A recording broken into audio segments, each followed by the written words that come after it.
Barnes and Leslie. Coming up in a few minutes, the show quiz has moved to Thursdays at 9:05. So Thursday at 9:05. Very important. The next segment, which I will add is very dramatic, is a huge piece of the puzzle of you winning $1,000. That's all I can say legally.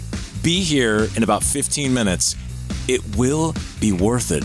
Right now, let's get some celebrity sleaze with Leslie Fram. Awful news in the music world. Founding member of the Grateful Dead, of course, Bob Weir, has passed away over the weekend. He was 78. Kind of cool. Last night, the Empire State Building was lit up in tie-dye to honor the legend. And the big news out of Hollywood, of course, the Golden Globes. A lot of celebs at the Golden Globes last night.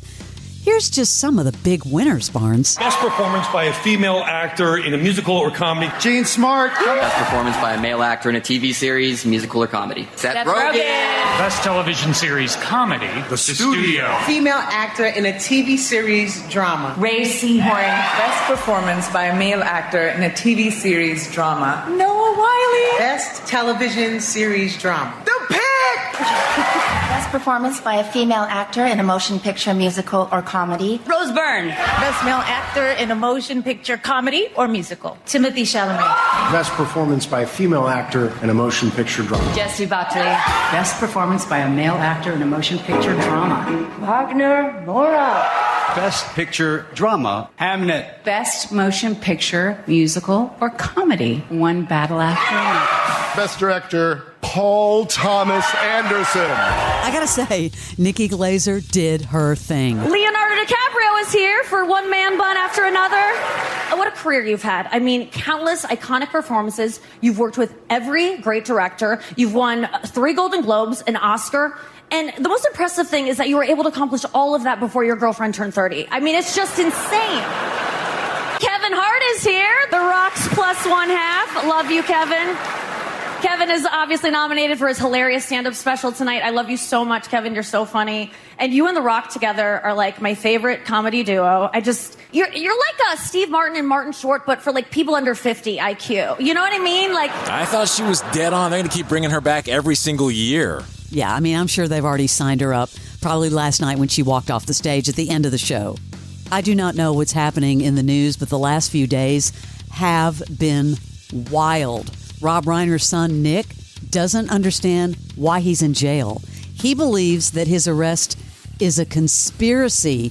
He believes the people who put him behind bars are engaged in some sort of conspiracy against him. They also noted that he is allegedly aware of his crime, though he has had sort of a break in reality. But what is happening? I know that the family, obviously, they're concerned about, his mental health and his schizophrenia diagnosis, but now he thinks it's a conspiracy.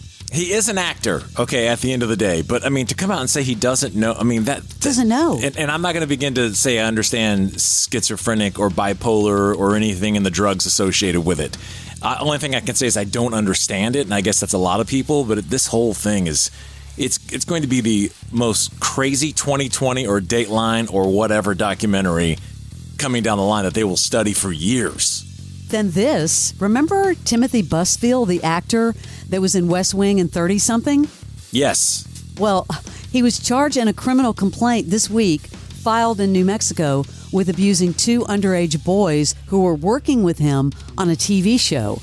That just out of the blue. Apparently, they're saying that he inappropriately touched them on the set of The Cleaning Lady in 2022. But during an interview, he told detectives that the show's lead actress said the mom of the 2 boys wanted revenge. Why? Because I guess he didn't bring the kids back for the final season. Yes, and his wife, Melissa Gilbert, they're married. They were on this call together with investigators, and the couple told the cops they had a great relationship and a previous relationship with the 2 boys and their families outside of work. They also admitted to giving the boys Christmas presents, attending social functions with them. There are so many of these that are popping up like way after the game. This one comes from 2022. Remember, his wife was the president of SAG, Melissa Gilbert. And she this weekend has completely deactivated her Instagram. She is poof, gone. as of the last I looked, the arrest warrant's out, but he has not been captured or arrested as of yet.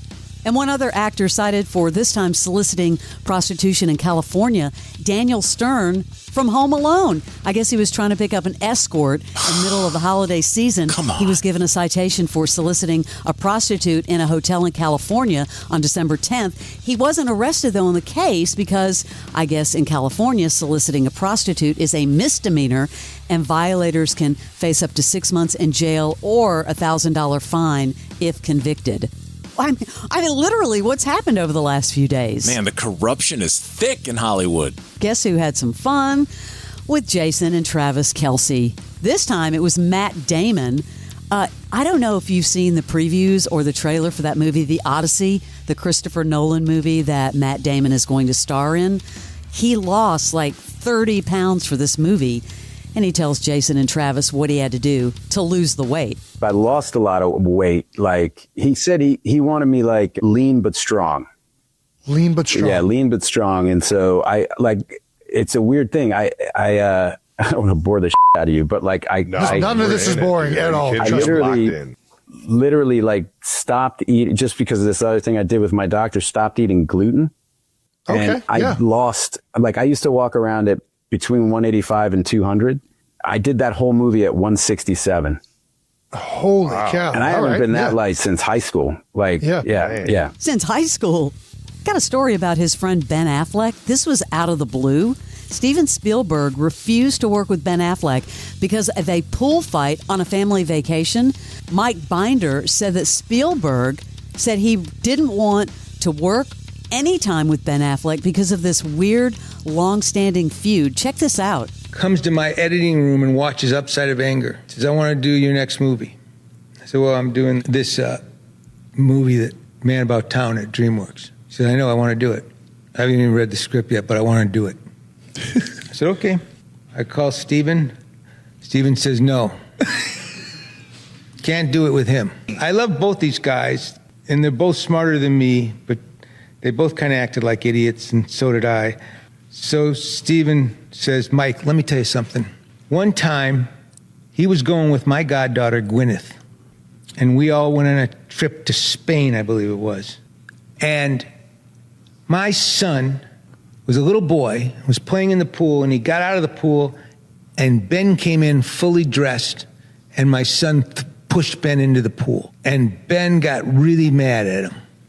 And he came out of the pool, and he picked him up, and he threw him back into the pool and made my son cry. I said, okay, what does this have to do with anything? He goes, I just don't like to work with him. That sounds so Ben Affleck, like 100. Wow. What a story. Got to piss off Steven Spielberg. That is your Celebrity Sleaze. American Skyjacker tells the story of D.B. Cooper copycat Martin McNally, who hijacked a plane and jumped out with $500,000. But that's just the start of this epic true crime saga. Now, American Skyjacker is an action-packed documentary available on all major platforms. Go to americanskyjacker.com to subscribe to the podcast and watch the film. And look out for a new bonus episode of the podcast coming soon. American Skyjacker. Follow and listen on your favorite platform.